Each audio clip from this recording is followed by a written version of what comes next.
To locate your account number and routing number, once on the overview page, click on your checking or savings account.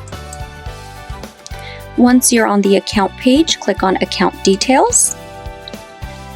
You will then see the details for your checking account. In this instance, you will need to click here to reveal your full account number. You will need your full account number to make payments from your account and also receive payments from external sources.